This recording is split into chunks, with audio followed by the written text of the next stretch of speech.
नमस्कार दोस्तों, bank Nifty daily analysis video में आपका स्वागत है। दोस्तों, बैंक निफ्टी की फाइनल क्लोजिंग आज हमें मिली है 44,988 की, जो कि कल की क्लोजिंग से हम लोगों ने लगभग 216 पॉइंट नीचे आकर के बैंक निफ्टी में क्लोज किया हुआ है।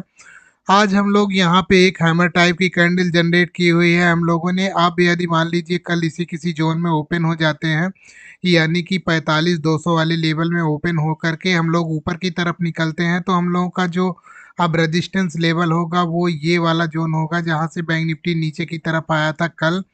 यानी कि 45,500 वाला लेवल। और यहाँ पे आने के बाद बैंक निफ्टी थोड़ी देर कंसोलिडेशन के बाद ऊपर की तरफ निकलता है, तो हम लोग यहाँ पे 46,000 वाले जोन में इस रेजिस्टेंस एरिया में आते हुए यहाँ पे दिखेंगे, और हो सकता है हम लोग इस जोन का कल यहाँ पे रेजिस्टेंस फेस करते हुए दिख जाए। तो आज हम लोग यहाँ कहीं पे ओपन हुए 45,000 वाले जोन में, 45,045 के आसपास हम लोग यहाँ पे ओपन हुए। ओपन होने के बाद हम लोगों ने यहाँ से 600 पॉइंट का लो लगाया। मैंने कल जो बताया था पिछली वीडियो में, बैंक निफ्टी का जो यहाँ पे स्ट्रांग सपोर्ट का काम करेगा वो कल की जो क्लोजिंग है उसी को मैंने बताया था कि यहाँ पे ये स्ट्रांग सपोर्ट लेवल का काम करेगा। तो बैंक निफ्टी इसी सपोर्ट लेवल के आसपास पूरे दिन यहाँ पे घूमता रहा, और घूम लास्ट में 3 बजे के बाद, यानी कि 3 बजे के आसपास यहाँ पे ऊपर तेजी से निकला, और यहाँ पे हम लोग को ये इसका हाई जो लगा है लगभग 400 पॉइंट यहाँ पे इसने ऊपर जा कर के बैंक निफ्टी ने यहाँ पे क्लोज किया हुआ है। अगर नीचे से देखा जाए तो बैंक निफ्टी ने यहाँ पे 550 पॉइंट ऊपर जा कर के नीचे ऊपर क्लोज किया हुआ है। तो चलिए हम लोग कल के लिए देखते हैं वहाँ पे कल हम किस तरीके से बैंक निफ्टी को ट्रेड करेंगे और क्या हमारे नेक्स्ट लेवल हो सकते हैं। तो हम लोग चलते हैं 15 मिनट के टाइम फ्रेम पर, वहाँ पे हम लोग देखते हैं क्या हमारे लेवल हो सकते हैं। कल हम लोग यदि इसी किसी जोन में ओपन हो जाते हैं, ओपन होने के बाद ऊपर की तरफ यहाँ 45,500 वाले जोन में आते हैं,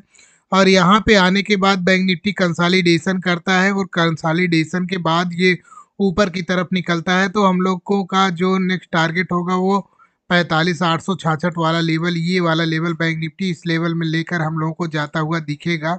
और फिर से ये 46,000 वाला लेवल यदि ऊपर की तरफ निकलता है, तो ये जो कि एक साइकोलॉजिकल रेजिस्टेंस लेवल होगा, इस लेवल में आ करके हो सकता है यहाँ पे कंसोलिडेट करता हुआ दिख जाए। और मान लीजिए यहाँ से नीचे की तरफ निकलता है, तो फिर से हम लोगों का जो स्ट्रांग सपोर्ट का काम करेगा वो यही वाला लेवल यहाँ पे स्ट्रांग सपोर्ट का काम करता हुआ दिखेगा। और यहाँ पे आने के बाद बैंक निफ्टी यदि कंसोलिडेशन के बाद नीचे की तरफ निकलता है, तो हम लोग यहाँ पे 44,500 वाले लेवल में आते हुए दिखेंगे, और वहाँ से नीचे की तरफ निकलता है तो फिर हम लोग यहाँ पे 43,000 वाले जोन का सपोर्ट जोन यहाँ पे बनाता हुआ बैंक निफ्टी हम लोगों को दिखेगा।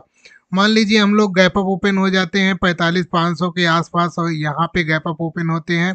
ओपन होने के बाद हम लोग यहाँ पे वेट करेंगे कम से कम 1-1.5 घंटे, बैंक निफ्टी किसी रेंज में घूमे, और घूमने के बाद ये जिस तरफ ब्रेकआउट या ब्रेकडाउन करता है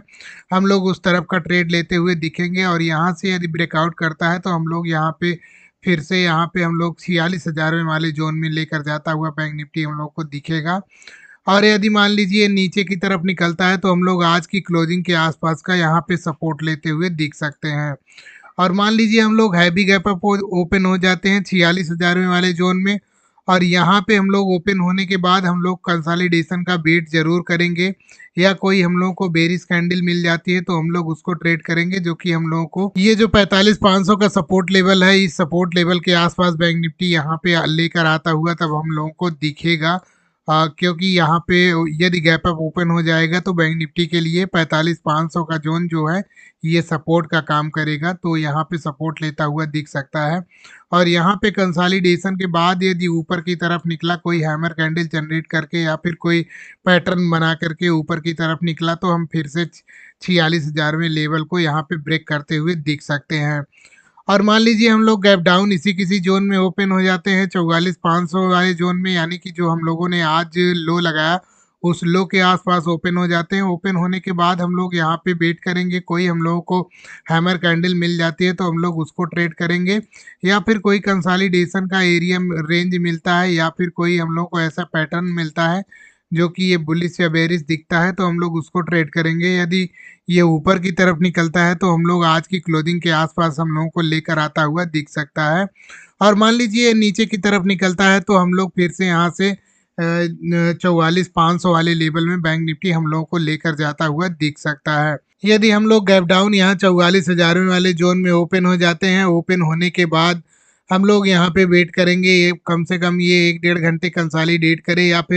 या फिर यहाँ से कोई हैमर कैंडल मिल जाए या फिर कोई रेंज बनाए, और रेंज जिस तरफ ब्रेक हो या कोई हैमर कैंडल मिलती है तो हम लोग उसको ट्रेड करेंगे, जो आज का लो बना हुआ है उस लो के आसपास हम लोगों को लेकर आता हुआ दिख सकता है। और यदि कंसोलिडेशन का एरिया नीचे की तरफ ब्रेक होता है तो हम लोग यहाँ पे 43,866 वाले लेवल का यहाँ पे सपोर्ट लेता हुआ बैंक निफ्टी दिख सकता है। और यहाँ से ब्रेक होगा तो यहाँ पे बैंक निफ्टी फिर 43,500 वाले जोन में हम लोगों को लेकर जाता हुआ दिखेगा। और कल हम लोगों का यहाँ पे हॉलीडे रहेगा तो हम लोग यहाँ पे फ्लैट का भी देख लिया, गैप अप का भी देख लिया, हैवी गैप अप का भी देख लिया, यहाँ पे गैप डाउन का भी देखा, हैवी गैप डाउन का भी देखा। तो दोस्तों बैंक निफ्टी डेली एनालिसिस की वीडियो आप लोगों को कैसी लग रही है कमेंट में ज़रूर बताइएगा। मिलते हैं नेक्स्ट वीडियो। और हाँ दोस्तों, मैंने साइकोलॉजी की वीडियो भी डाली हुई है और वीकली वीडियो भी डाली हुई है, तो उसको भी जाकर देखिए और वहाँ पे अपने कमेंट बताइए, वहाँ पे अपनी राय दीजिए कि क्या ये सही है या फिर गलत है। तो दोस्तों मिलते हैं नेक्स्ट वीडियो में, तब तक के लिए जय हिंद दोस्तों।